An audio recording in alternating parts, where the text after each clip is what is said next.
guarantee me I'm not going to like. So should we prepare for the IPA case, or should I just make the IPA case? And put it aside, right? Yeah. Cheers. I really don't want to taste this. That's awful. She tried killing these two, but they fought and yelled until other slaves stopped her. Then she tried ending herself and failed. You read about the trial in the advertisement? Yes, Thomas said, acquitted for insanity. You can see why. Dyer gestured to her. I studied Dorcas. I couldn't begin to empathize with what she'd endured. Our lives were too different, but I pictured myself undergoing similar hardships. I hated the feeling of events beyond my control shaping my life, and she confronted this at its maximum extent. To be a slave, worse, a slave who'd known freedom and had it stripped away, to know her children's fate. What spirit could withstand such torture? What society asked to find out? She isn't insane, I said. Her action was a response to slavery's character. Dyer snorted. Believe what you want. I love that comment that her actions are a reflection of slavery's character, not her own. I think that very few people in this country really know the subject of slavery well. Our founding fathers, and you do bring this out in the book, many of them wanted to start this country without slavery. And there were reasons. They tried to lay groundwork so that future people could use the groundwork they laid. But they didn't feel that they could end it as they started the new country. Can you explain why? Sure. So, again, this is a very complicated and divisive issue, and so I cannot summarize all of this in a minute or two. But the basic reason is that so much of the South was not eager to sort of relinquish their slaves during the founding, that it's very unlikely that the Constitution would have been ratified if the Constitutional Convention, if the founders at the convention tried to implement that in 1787. And a lot of the founders, including George Washington and Jefferson at the time, sort of made this assumption or prediction that slavery would essentially disintegrate on its own. Mm-hmm. It was in decline during the Revolution. And so they took this gamble that, they wanted the country to be a republic. They wanted it to be a union of the 13 states. And as we said, most of them wanted slavery to cease to exist. So they sort of took two of the three that they could get and placed a bet that slavery would just sort of die out on its own. And as we know, that bet did not work. So slavery, instead of disintegrating, had a resurgence in the early 1800s.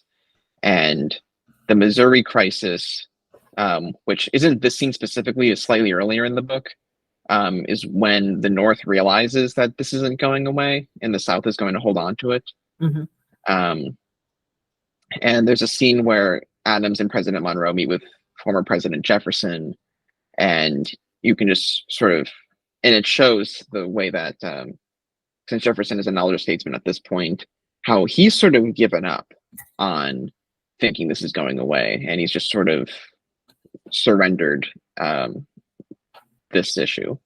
Mm-hmm. And so I think it just kind of tries to show the nuances of how the country is grappling with this at this point. Right.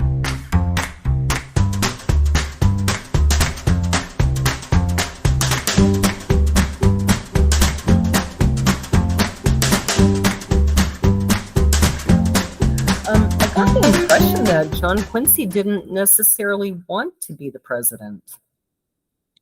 Yes, I think that almost became a centerpiece of the novel, especially as far as like his characterization and character arc goes, is that, I mean, obviously from that scene that I just read, that he's aware that his parents are putting a lot of pressure on him to become president, while remaining the most virtuous person possible. Mm-hmm.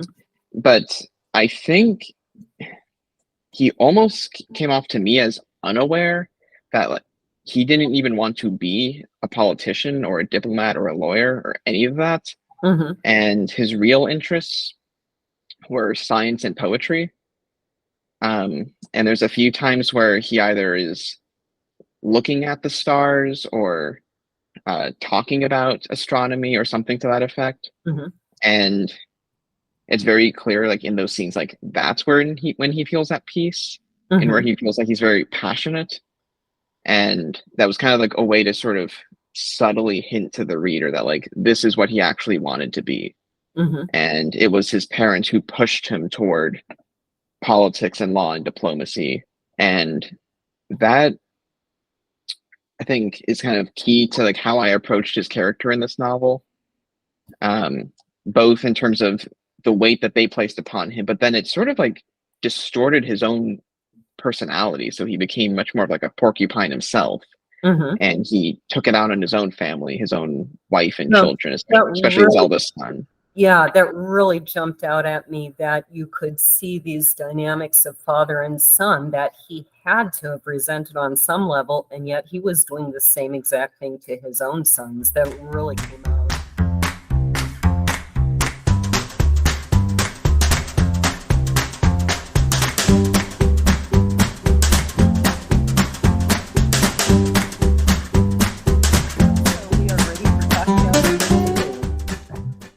And thinking about this reading, the interesting aspects of it were all of the intrigue, the international aspects, but even the simplicity of the cracker crumbs, and all of this coming together.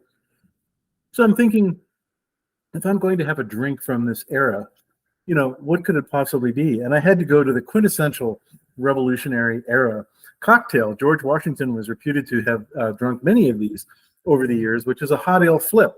And the basic idea is ale at the time, of course, if you went down to the bar, you weren't going to be able to have a cold draft off the keg.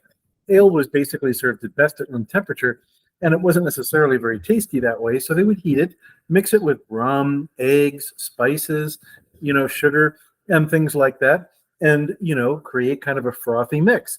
And at first, they would use a hot poker from the fireplace in order to heat it up. Eventually, they would have a so-called ale warmer, which was essentially a tin or copper pot that they would bring it together. So I've already combined some of the ingredients here. I'm starting off with a couple of our farm fresh eggs from our barn, some brown sugar simple syrup, which is 1-to-1 brown sugar and water, and some rum, which I've essentially brought together and frothily put into the my wonderful Pyrex cup. And then in the other aspect of this is some wonderful hot ale. This one essentially came off the stove. It is a porter, but kind of reminiscent of the kind of thick, earthy ales that you would have had perhaps at that time. So now what I get to do is mix them slowly together because I don't want to cook the egg with the hot ale. So I'm going to be just kind of slowly doing this. And Laura is taking this on camera, so you will be able to see this exercise. And I just for visual effect and historical impact, I do have a hot poker going in the fireplace behind me, which I will put into this wonderful mix once I'm finished putting it together. Alrighty, we have our hot ale flip ready to go. I'll put the my mixer aside without trying to knock it all over the place. 1 second. And we're going to go in with a wonderful red hot poker from the fireplace, which is actually fairly warm in my hand. And I will bring this up so you can see a little bit of steam coming off of the cocktail as we are finishing heating the ale and continuing to make it frothy. And we'll put this over here so we don't burn ourselves. And basically what you do is kind of pour it back and forth in order to try to get some frothiness out of the egg before you finally serve it. So I'll just do this a couple of times. And then we have our Revolutionary era, official ceramic mugs here, which we will pour it in.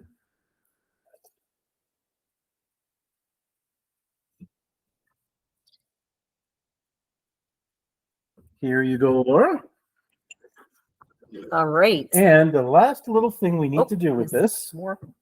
we need to put a little bit of nutmeg onto the top, because spices end up being important as well. So here we have our Revolutionary Okay. Era hot ale flip ready to go as we're discussing international affairs in reading number 2. Oh wow, that's pretty good.